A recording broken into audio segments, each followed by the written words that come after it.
சிவபரம்பொருளின் திருவருளும் குருவருளும் உள்ளின்று உணர்த்த வேண்டி இந்த சிவஞான வேள்வியை தொடர்கிறேன். திருவாசகம் முற்றுதல் செய்யக்கூடிய அன்பர்களாக இருக்கட்டும், ஏனைய வகையிலே திருவாசகத்தை ஓதி இறை அருள் பெற வேண்டும் என்று விழையக்கூடிய அன்பர்களாக இருக்கட்டும், மணிவாசக பெருமான் சொன்னது போல சொல்லிய பாடல்களின் பொருளை உணர்ந்து சொல்லி அனைத்து இறை நலன்களையும் அடைய ஏதுவாக ஒவ்வொரு பாடலாக பொருள் உரைத்து வருகிறேன். அந்த வகையிலே திருப்பள்ளி எழுச்சியிலே முதல் 4 பாடல்களுக்கு தனித்தனியே பொருள் உரைத்து இங்கே சேர்த்திருக்கிறேன். இப்பொழுது 5வது பாடலை நாம் பார்ப்போம். பூதங்கள் தோறும் நின்றாய் எனின் அல்லால் போக்கிலன் வரவிலன் என நினைப்புலவோர் கீதங்கள் பாடுதல் ஆடுதல் அல்லால் கேட்டறியோம் உன்னை கண்டறிவாரே.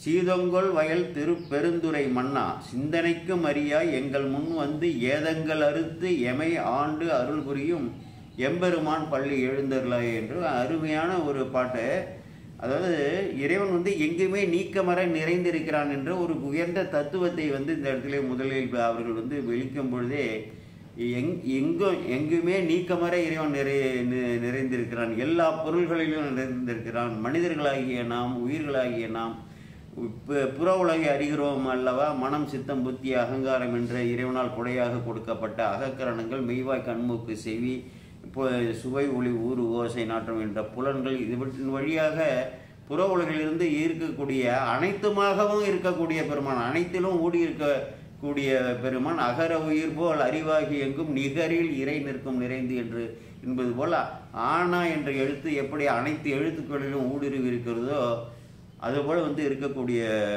இறைவன். இதுதான் அப்பர் பெருமான் அற்புதமாக ஒரு பாடல் சொல்வார் இல்லையா, இந்த இருநிலனாய் தீயாகி என்று சொல்லி ஒரு திருத்தாண்டகத்திலே அற்புதமாக அதை பாடியிருப்பார்.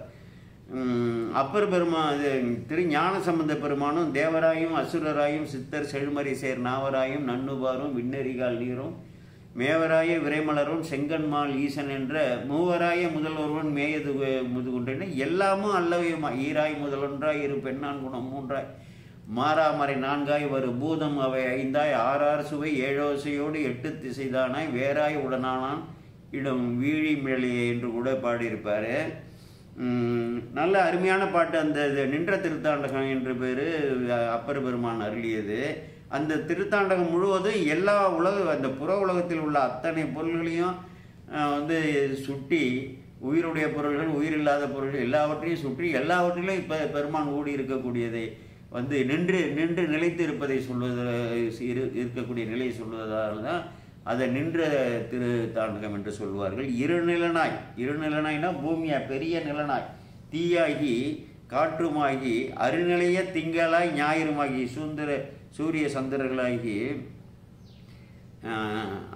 ஆகாயமாய் அட்டமூர்த்தியாகி அட்டமூர்த்தின்னு சொல்கிறோம் இல்லையா, அதுதான் பெருநலமும் குற்றமும் பெண்ணுமானும் பிறர் உருவும் தன் உருவும் தாமேயாகி நாம் பார்க்கக்கூடிய அனைத்து உயிரினங்களாக இருக்கட்டும் பிற மனிதர்களாக இருக்கட்டும் எல்லா உயிர்களையும் அவரவர் உயிர்களையுமே இறைவன் ஊடி இருக்கிறார்.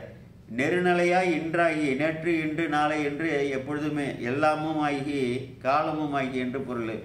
நெருநிலையாய் இன்றாகி நாளையாகி நிமிர்பொன் சடை அடிகள் நின்றவாறே என்று சொல்லி 6வது திருமுறை 94வது பதிகம் முதல் பாடலில் சொல்கிறாரு. அதனால தான் பூதங்கள் தோறும் நின்றாய் எண்ணின் நல்லார். எல்லோரும் என்ன சொல்கிறார்கள், அனைத்து பூதங்கள்லேயும் இறைவன் இருக்கிறீர்கள், பஞ்ச பூதங்களிலும் இருக்கிறீர்கள் என்று சொல்லி அப்படி சொல்வது இல்லாமல் இறைவனுக்கு போக்கம் இல்லை வரவும் இல்லை என்று சொல்லி இப்படியெல்லாம் போற்றி பரவி பாடுவதல்லால் போக்கிலன் வரைவிலன் என நினைப்பு புலவர் கீதங்கள் பாடுதல் ஆடுதல் அல்லால் என்று சொல்கிறார். போக்கும் வரவும் புணர்வும் இல்லா புண்ணியனே என்று சொல்கிறார் இல்லையா. அதற்கு இறப்பு இல்லாதவர் பிறப்பு இல்லாதவர் என்பதை விட எப்பொழுதும் எங்கேயுமே எல்லா பொருளையும் நிறைந்திருக்கிறவருக்கு ஏது போக்கு இருக்கும். போக்கில் தானே என் உளம்புகு அடியருக்கு அருள் செய்தான்னா அது உபச்சாரமாக சொல்வது. ஏன்னா உயிருக்கு உயிராக உயிரறிவிலேயே ஒளிமயமாக உயிரறிவை ஒவ்வொரு நொடிப்பொழுதும் அகலாது செழித்து கொண்டு காட்டும் உபகாரம் காணும் உபகாரம் உணர்வு உபகாரம் சுவைக்கு உபகாரம் எல்லாவற்றையும் செய்து கொண்டு இருக்கக்கூடிய பெருமான் எங்கேருந்து வர்றாரு? அந்த உயிர் அறிவிலேயே உயிர் உள்ளேயே ஒளிந்து இருக்கிறார்கள். அவர் வெளிப்படுதல் தான். அதான் ஓராதார உள்ளத்து ஒளிக்கும் ஒளியானே என்று சொல்வார். அதனால எல்லோரும் என்ன சொல்லுவாங்க, இறைவனுக்கு போக்கம் இல்லை வரவும் இல்லை என்று. புலவோர் என்றால் இங்கே ஞானியர் என்ற அர்த்தம். பரஞானியர் சிவஞானியர். கீதங்கள் பாடுதல் ஆடுதல் அல்லால் இப்படியெல்லாம் வந்து போற்றி பரவி உங்களுக்கு இசைத்து உங்களுடைய பெருமைகளை எல்லாம் பாடிக்கொண்டிருப்பார்கள். அதை தவிர உங்களை கண்டதாக யாரும் சொல்லி நாங்கள் கேட்டதில்லை என்று சொல்லி சொல்கிறாரு. இதில் என்னென்னா மணிவாசக பெருமானுக்கே குரு வடிவிலே காட்சியில் இருக்கிறார். ஞானசம்பந்த பெருமானுக்கு நேரடியாக நாவுக்கரசர் பெருமான் சுந்தரமூர்த்தி சாமிகளுக்கெல்லாம் இறைவன் வந்து அருளி இருக்கிறார். அதெல்லாம் உண்டு. வேறு சாதாரண மக்கள் யாருமே வந்து கண்டதாக சொன்னதில்லை. இப்படிலாம் வந்து பாடுவார்களே வந்து உலகிலையும் வந்து தொட்டுக்கொள்வார்கள், இறைவனை நோக்கியும் வந்து பயணிப்பார்கள். அவர்களுக்கெல்லாம் காட்சி வந்து பிறருக்கு அறிய பெருமான். எல்லாராலையும் வந்து அறிய முடியாது இல்லையா? எல்லாமே சொற்பதத்தெல்லாம் கடந்து நின்றவர். பின்னால் வருது பாருங்க. கேட்டறியோம் உன்னை கண்டறிவாரை சீதங்கொள் வயல் பெருந்துறை மன்னனா குளிர்ந்த நீர்நிலைகளால் வந்து வயல்களால் சூழப்பட்ட திருப்பரந்தூரில் இருக்கக்கூடிய தலைவனே சிந்தனைக்கும் அறியாய். சிந்தைக்கு கூட வந்து அறியவராம் பெருமான் இப்படி தான் இருப்பார் என்று சொல்லி சிந்தைக்கு கூட எட்டாது. ஏன்னா உயிரோட அறிவோட கருவி தானே சித்தம். அது ஜடப்பொருள் தானே. மனம் சித்தம் புத்தி அகங்காரத்தெல்லாம் சேர்த்து ஒரே வார்த்தையாக சித்தம் என்று சொல்வார்கள். அந்த சித்தம் என்பது எதை குறிக்கும் என்றால் அந்த சித்தத்தை பயன்படுத்தி புற உலகை அறியக்கூடிய உயிரை குறிக்கும், உயிர் அறிவை குறிக்கும் என்பதை நாம் அப்படி எடுத்துக்கொள்ள வேண்டும். நற்பதத்தார் நற்பதமே ஞானமூர்த்தி நலஞ்சுடரே நாள் வேதத்துக்கு அப்பால் நின்ற சொற்பதத்தின் சொற்பதமும் கடந்து நின்ற சொலர்க்கு அறிய சூழலாய் இது உன் தன்மை என்று சொல்லி சொல்வார். அதாவது 4 வேதங்களாலையும் கண்டறிய முடியாதவன் அந்த சொற்பதத்தின் சொற்பதங்களையெல்லாம் கடந்து நின்ற எப்படி என்று சொல்ல முடியாத சொலற்கரிய மூர்த்தியா என்று அப்பர் பெருமான் சொல்கிறார் இல்லையா? அது வந்து 6வது திருமுறை திருத்தாண்டகம் 95வது திருப்பதிகம் 4வது பாடல். காண்பாரார் கண்ணுதலாய் காட்டாக்காலே அதிலேயே சொல்கிறாரு. சிறியவர் சிந்தை செய்ய அறியான். இது 1வது திருமுறை திருஞான சம்பந்தர் என்றும் அறியான் அயலவருக்கு திருஞான சம்பந்தருடைய மெய் திருவாக்கு.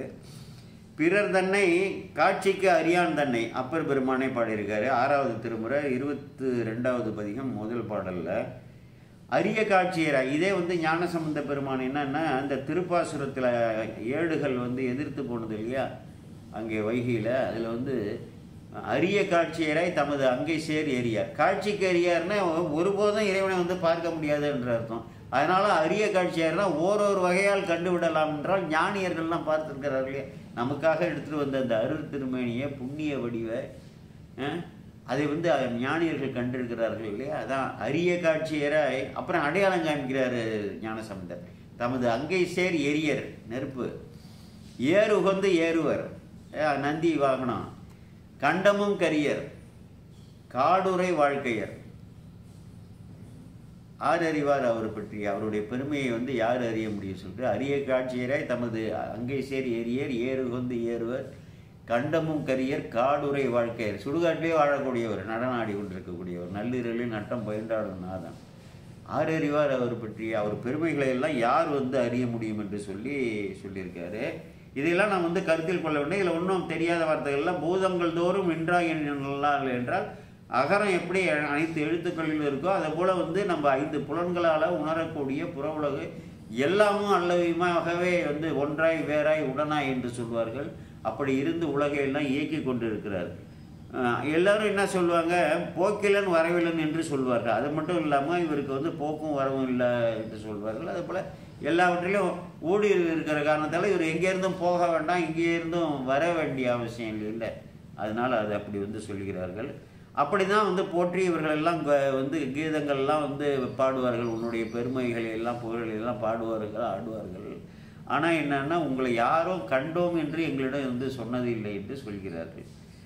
சீதம்னா குளிர்ச்சி, வயல் வந்து அப்படி வயலால் சூழப்பட்ட திருப்பெருந்துறை என்ற திருத்தலத்திலே மன்னராக தேவனாக இருந்து ஆட்சி செய்து கொண்டிருக்கக்கூடிய பெருமானே சிந்தனைக்கும் அறியார், அறிவுக்கெல்லாம் எட்டாதவன். இறைவன் வந்து காண்பாரார் கண்ணுதலாய் காட்டாக்காலே என்பது போல் அவராக வந்து காட்டினாதான் வந்து காண முடியும் இல்லையா?